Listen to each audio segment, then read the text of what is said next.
할렐루야. 신실하신 하나님, 우리의 기도와 간구에 응답하시는 하나님 우리 아버지께 찬양과 경배를 드립니다. 6월의 마지막 주일입니다. 또 7월을 맞이하는 주간입니다. 2015년도 상반기 결산을 하고 하반기를 맞이하는 의미 있는 시점을 통과하면서 드리는 오늘의 예배를 통해 하나님께는 영광, 성도 여러분들에게는 큰 은혜의 시간이 되어지기를 간절히 바랍니다.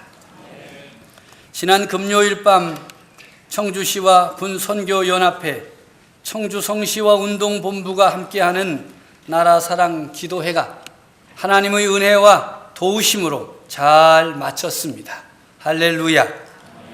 메르스 여파로 많은 문제들이 제기되었지만 기도회를 담당하는 지도자들은 여러 번 모여 의논하면서도 이 기도회 모임을 연기하거나 미룰 생각을 하지 않았습니다.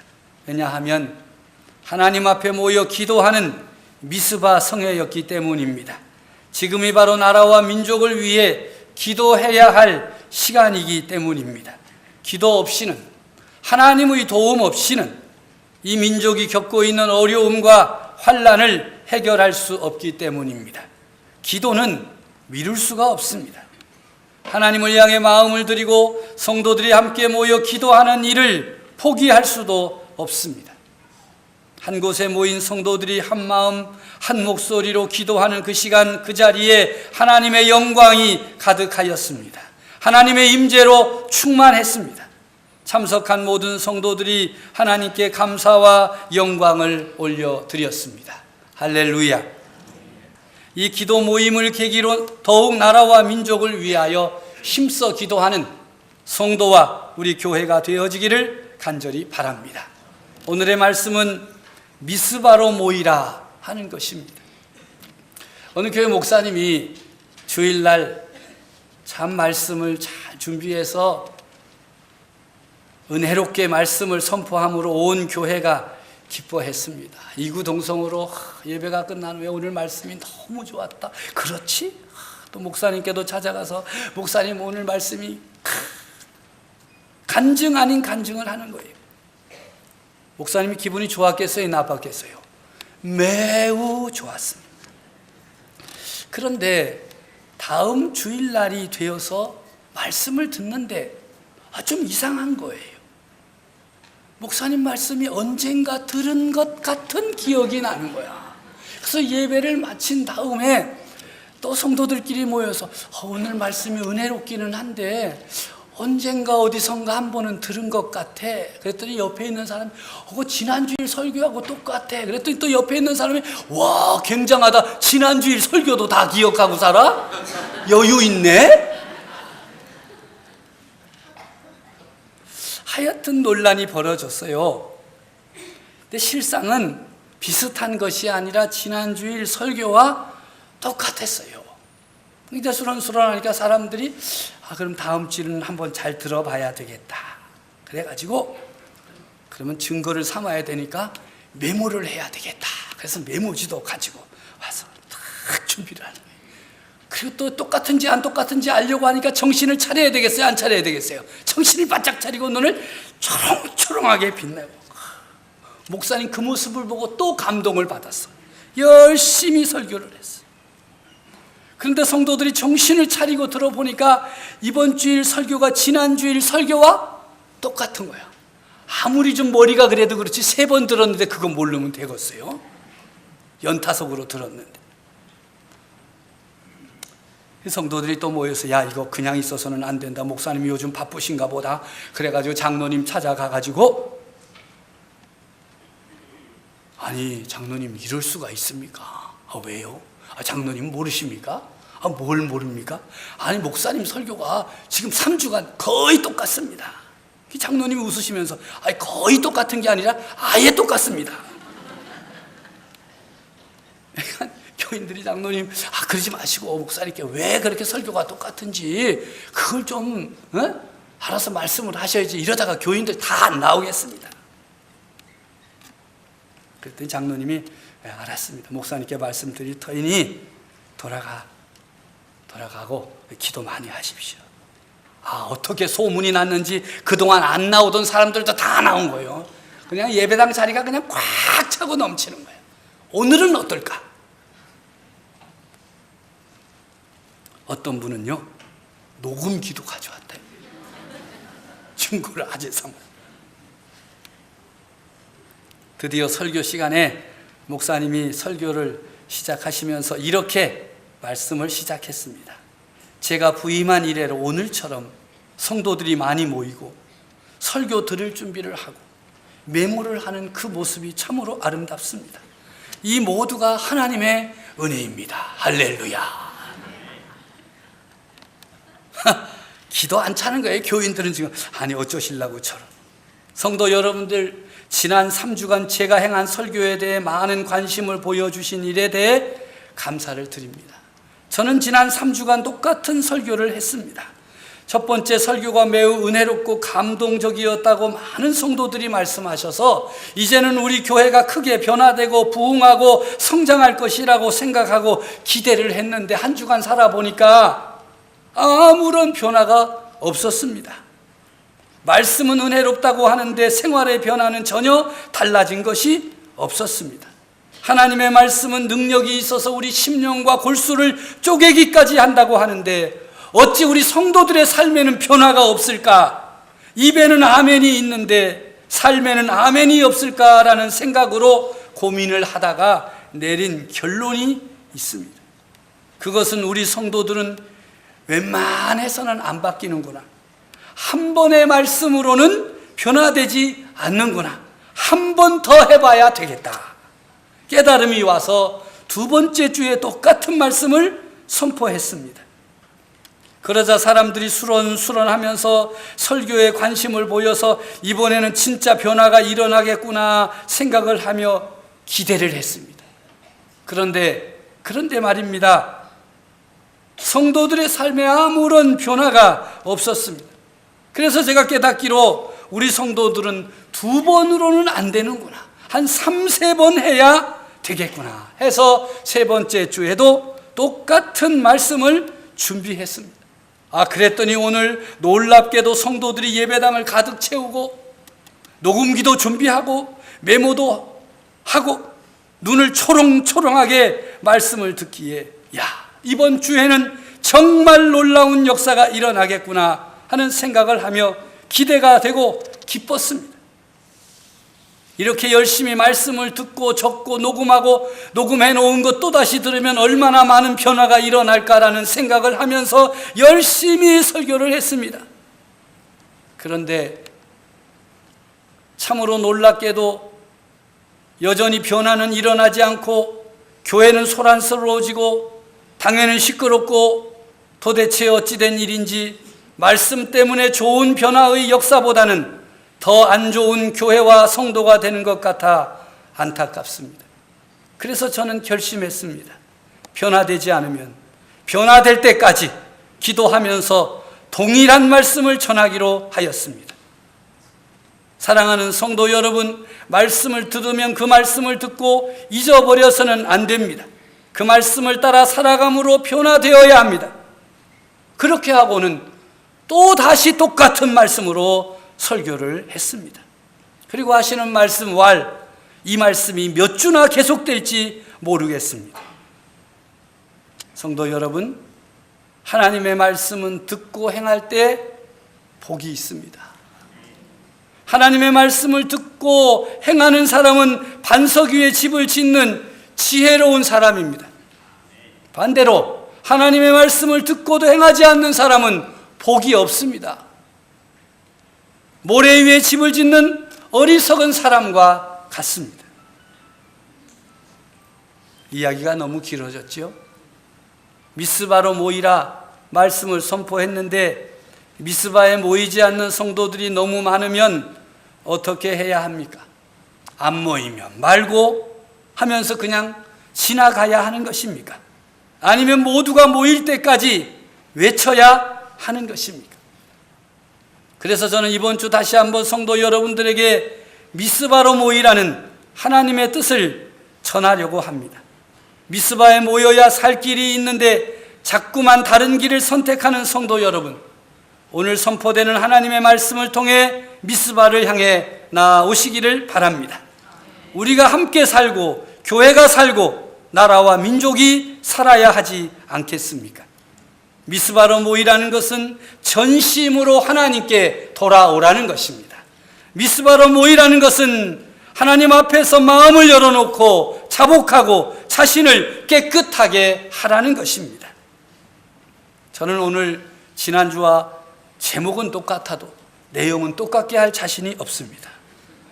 조금 섞여 있습니다. 어떤 게 똑같은 것인지 잘 구별해서 들으시기를 바랍니다. 오늘 말씀해 보면 사무엘이 엘리의 뒤를 이어 이스라엘을 다스렸습니다. 여호와를 사모하는 이스라엘 백성들을 향해서 선포했습니다. 3절의 말씀입니다. 만일 너희가 전심으로 여호와께 돌아오려거든 이방신들과 아스다롯을 너희 중에서 제거하고 너희 마음을 여호와께로 향하여 그만을 섬기라. 그리하면 너희를 블레셋 사람의 손에서 건져내리라. 전심으로 여호와께 돌아오는 것이 매우 중요하다는 말씀입니다. 믿음 생활에서 마음을 다하여 하나님을 믿고 의지하는 것이 중요합니다. 믿음의 능력은 바로 마음을 다하여 전심으로 하나님께 향하는 사람에게 나타나는 것입니다. 오늘 이 시대의 문제는 마음을 다하지 않는 믿음의 태도입니다. 그래서 사무엘은 전심으로 여호와께로 돌아오라 외쳤던 것입니다. 그리고 전심으로 여호와께 돌아오려면 그 증거를 보이라고 요청하고 있습니다. 이방신들, 세상신들과 세상 풍조를 우리 가운데 제거하는 일이 그 증거가 되어야 한다는 것입니다. 놀랍게도 이스라엘 백성들이 이 말씀에 순종했습니다. 그들이 바알들과 아스다롯을 제거하고 여호와만 섬기겠노라고 결단하고 그렇게 행했습니다. 사실 이 일은 말처럼 쉬운 일이 아닙니다. 바알은 풍요를 보장하는 우상입니다. 아스다롯은 풍요와 쾌락을 주는 우상입니다. 이런 점에서 볼 때 그들의 삶의 자리에서 바알을 제거하고 아스다롯을 제거한 것은 여호와만 섬겼다는 분명한 결단이요 증거인 것입니다. 풍요함, 즉 부자가 되는 것을 삶의 제일 목적으로 삼았던 그 삶에서 이제는 그것을 제일 목적으로 삼지 아니하고 오직 하나님 섬기는 것을 제일로 삼겠다는 결단이며 선언인 것입니다. 사무엘은 분명하게 알았습니다. 여호와 하나님을 온전히 믿고 따르려면 인간의 삶을 다스리고 있는 탐욕, 욕심을 제거해야만 하나님을 온전히 믿고 따를 수 있다는 것입니다. 그런데 이것이 결코 쉽지가 않습니다. 어린아이로부터 시작하여 어르신들에 이르기까지 그 마음에 가득한 탐욕을 제거하기란 매우 어렵습니다. 오늘의 시대는 더욱더 어려운 결단입니다. 자신들의 욕심을 채우기 위해서라면 어떤 방법도 다하는 사람들에게 너희 안에 있는 탐욕을 제거하라, 오직 하나님만 섬기라 하면 얼마나 어려운 일이겠습니까? 하나님을 잘 섬겨라 부자가 될 것이다. 하나님을 잘 섬겨라 사업이 잘 될 것이다. 하나님을 잘 섬겨라 모든 것이 다 잘 될 것이라 그 선포하면 아멘 아멘 할 텐데, 너희들의 욕심과 탐욕을 제거하고 온전히 하나님만 섬기라고 하니 그 백성에게 얼마나 어렵겠으며 오늘 우리들에게도 얼마나 어려운 요구입니까? 어떤 사람이 그렇게 살 수 있을까요? 자신에게 있는 우상을 제거하고 욕심을 제거하고 오직 하나님만을 섬기려고 하는 이런 결단은 오직 하나님을 사모하는 사람, 하나님의 은혜를 사모하는 사람, 하나님 없이 사는 것이 얼마나 큰 재앙인가를 체험한 사람들만이 그렇게 할 수 있습니다. 그래서 사무엘은 만일 너희가 온전히 여호와께 돌아오려거든 이라는 전제 조건을 붙인 것입니다. 여러분 모두에게 여러분 우상을 제거하십시오, 탐욕을 제거하십시오, 욕심을 버리십시오 한다고 해서 버려지는 것이 아닙니다. 정말 여러분 한 사람 한 사람이 정말 나는 온전히 하나님만 섬기겠습니다, 하나님으로 만족하겠습니다, 하나님이 알아주시면 족하겠습니다, 하나님이 나의 전부이십니다, 그렇게 은혜를 사모하고 하나님과 동행하는 삶이 자신의 삶의 가장 큰 행복이라고 고백하는 사람들에게 요청하는 것이 바로 욕심을 제거, 탐욕을 내어버리고 세상의 풍조를 따르지 말고 오직 하나님께로만 나아오라 말씀하는 것입니다. 우리가 온전히 하나님께 돌아오려는 마음이 없으면 그 누구도 자신 안에 있는 욕심, 탐욕을 제거할 수는 없습니다. 이스라엘 백성들은 그렇게 했어요. 그랬더니 사무엘은 다시 한 걸음 더 요청합니다. 5절의 말씀에 보면 사무엘이 이르되 온 이스라엘은 미스바로 모이라. 내가 너희를 위하여 여호와께 기도하리라. 너희를 위하여 하나님께 기도하겠으니 함께 모여 기도하자는 것입니다. 미스바로 모여 함께 기도하자는 것입니다. 온 이스라엘이 한 곳에 모이는 일 쉬운 일이 아닙니다. 모든 사업과 활동을 중지하고 하나님께 모여와 기도하는 일 결코 쉬운 일이 아닙니다. 그럼에도 그들이 미스바에 모였습니다. 6절 말씀입니다. 그들이 미스바에 모여 물을 길어 여호와 앞에 붓고 그날 종일 금식하고 거기에서 이르되 우리가 여호와께 범죄하였나이다 하니라 말씀하고 있습니다. 이스라엘은 하나님 앞에 그냥 있을 수가 없는 형편이었습니다. 자신들의 힘과 능력으로 잘 살 줄 알았는데 블레셋에 의하여서 처참하게 부서지고 무너지고 사람은 죽었어요. 그런 환난을 겪고 나서야 자신들을 구원하실 분 오직 하나님 한 분뿐이심을 고백하게 되었고 그렇게 살지 못했던 삶이 범죄였다고 자복하게 된 것입니다. 왜 미스바입니까? 왜 미스바에 모여야 하는 것입니까? 그 자리가 터닝 포인트이기 때문입니다.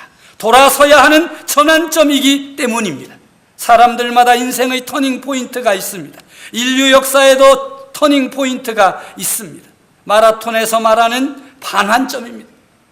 열심히 앞으로 달리던 선수가 터닝 포인트 반환점에 이르면 다시 돌아가야 됩니다. 그런데 이 선수가 반환점인 터닝 포인트를 무시하고 계속 앞으로 달려가면 실격입니다. 운전을 할 때도 마찬가지입니다. 길이 없습니다. 돌아가세요라고 표지판을 세워놓은 곳이 있습니다. 그리고 그곳에는 유턴 표시의 그림을 세워놓습니다. 오른쪽으로 돌아가든지 왼쪽으로 돌아가든지 직진하면 큰일 난다는 것입니다. 그런데 꼭 사람들은 가지 말라고 하면 더 가보자고 합니다. 그런 무시하고 앞으로 나가면 큰 사고가 나고 죽게 되는 것입니다. 그런데 이 터닝 포인트는 언제쯤 우리에게 다가오느냐 하면 인생을 살면서 가장 힘들 때입니다. 가장 힘든 시기를 터닝 포인트로 삼을 수가 있습니다. 잘 살고 있다고 생각하는 사람에게 무슨 인생의 전환점이 필요하겠습니까? 필요 없어요. 인생의 터닝 포인트에 이르렀는지 알지 못한 채 정신없이 달려가는 것입니다. 돌아서야 할 자리에서 멈추지도 않고 달려가다가 낭패를 당하게 되는 것입니다. 퇴직하셨습니까? 해고를 당하셨습니까? 폐업을 했습니까? 원하던 일들이 실패했습니까? 그 자리가 하나님 앞에 여러분의 삶을 내려놓고 전심으로 하나님께 구하는 터닝 포인트가 될 수 있습니다. 신앙생활에도 터닝 포인트가 있습니다. 신앙생활의 계기라고 할 수도 있고 신앙생활의 터닝 포인트라고 할 수 있는 전환점이 있습니다. 삭개오의 삶은 예수님을 만난 이후에 엄청난 변화를 경험했지 않습니까? 움켜쥐고 모으려고만 했던 삶, 자신의 부를 늘리기 위해서는 동족을 착취했던 매국노, 그랬던 그가 예수님을 자신의 집에 모셔드리고 대접하면서 이렇게 말했습니다. 주님, 제 재산의 절반을 가난한 자들에게 나누어 주겠습니다. 그리고 잘못 거두어 드린 것은 4배로 갚겠습니다. 누가 시킨 일이 아닙니다. 예수님께서 명하신 일도 아닙니다. 그런데 왜 이렇게 한 것입니까? 그에게 인생의 터닝 포인트가 주어졌기 때문입니다. 예수님이라면 자신의 삶을 드려도 좋을 것 같았습니다. 예수님을 모셔드리고 내가 그동안 움켜쥐었던 이 재산도 나눌 수가 있었습니다. 예수님은 생명과 죽음의 터닝 포인트입니다. 예수님은 영생과 멸망의 전환점입니다. 예수님은 천국과 지옥의 분기점입니다. 예수님은 빛과 어둠의 터닝 포인트요, 복과 화의 터닝 포인트입니다. 우리 인생의 가장 중요한 터닝 포인트이신 예수님은 우리에게 매우 중요한 한 가지 비밀을 알려주셨습니다. 오늘 이 비밀을 여러분에게 알려주면서 말씀을 마치려고 합니다. 우리가 주님의 말씀을 듣고 그 말씀 따라 살아서 복을 받는 자가 되어야 하는데, 그렇지 못한 이유가 이 비밀을 깨우쳐 살지 못하기 때문입니다. 요한복음 14장 25절과 26절의 말씀 찾으시기를 바랍니다. 요한복음 14장 25절 26절의 말씀 함께 읽습니다. 내가 아직 너희와 함께 있어서 이 말을 너희에게 하였거니와 보혜사 곧 아버지께서 내 이름으로 보내실 성령, 그가 너희에게 모든 것을 가르치고 내가 너희에게 말한 모든 것을 생각나게 하리라. 아멘. 보혜사 곧 아버지께서 내 이름으로 보내실 성령님, 그 성령님이 너희에게 모든 것을 가르치고 모든 것을 생각나게 하실 것이다. 한 곳이 더 있습니다. 16장입니다. 16장 7절과 8절입니다. 함께 읽습니다. 그러나 내가 너희에게 실상을 말하노니 내가 떠나가는 것이 너희에게 유익이라. 내가 떠나가지 아니하면 보혜사가 너희에게로 오시지 아니할 것이요 가면 내가 그를 너희에게로 보내리니 그가 와서 죄에 대하여 의에 대하여 심판에 대하여 세상을 책망하시리라. 아멘. 보혜사 성령님, 우리의 신앙생활을 능력 있게 하시는 분, 우리 신앙생활의 터닝 포인트, 바로 보혜사 성령님임을 가르쳐주고 있는 말씀입니다. 이것이 우리 모든 성도들에게 비밀의 열쇠가 되어지기를 바랍니다. 내가 믿음으로 살기를 원합니다. 말씀을 따라 살기를 원합니다. 세상을 이기는 자가 되기를 원합니다. 욕심과 탐욕을 제거하고 살기를 원합니다. 그렇다면 보혜사 성령님, 우리에게 오셔서 깨우쳐 주시고 생각나게 하시고 우리에게 능력을 주시는 보혜사 성령님을 사모하여야 할 것입니다. 보혜사 성령님과 함께함으로 우리들은 능력을 받습니다. 성령이 너희에게 임하시면 너희가 권능을 받는다고 하셨습니다. 성도 여러분, 보혜사 성령님께서 여러분 자신의 삶의 자리를 미스바로 삼아서 전심으로 하나님을 향하고 자복함으로 자신을 깨끗하게 하는 성도 여러분들에게 임하는 한 주간의 삶이 되어지기를 간절히 바랍니다. 보혜사 성령님을 의지하십시오. 보혜사 성령님과 친밀하게 거하십시오. 아니, 여러분 삶의 자리에서 성령님을 부르십시오. 약속하신 보혜사 성령님, 내게 오시옵소서. 말씀하여 주시옵소서. 깨우쳐 주시옵소서. 세상을 이길 힘을 주시옵소서. 부르고 기도하고 간구하면 반드시 응답해 주실 것입니다. 세상의 부모도 자식에게 좋은 것을 줄 알거든 하물며 하늘 아버지께서 너희에게 좋은 것으로 주시지 않겠느냐. 이때 좋은 것이 바로 보혜사 성령님이십니다. 주님의 이름으로 보혜사 성령님을 사모하고 보혜사 성령님을 의지하고 성령의 능력으로 충만함으로 여러분 모두가 말씀을 듣고 잊어버리는 자가 아니라 하나님의 말씀을 듣고 생각나게 하시는 보혜사 성령님의 도우심을 통해서 그 말씀을 붙들고 일어서서 말씀을 따라 살아감으로 믿음의 승리자 되어지기를 우리 주님의 이름으로 축복합니다.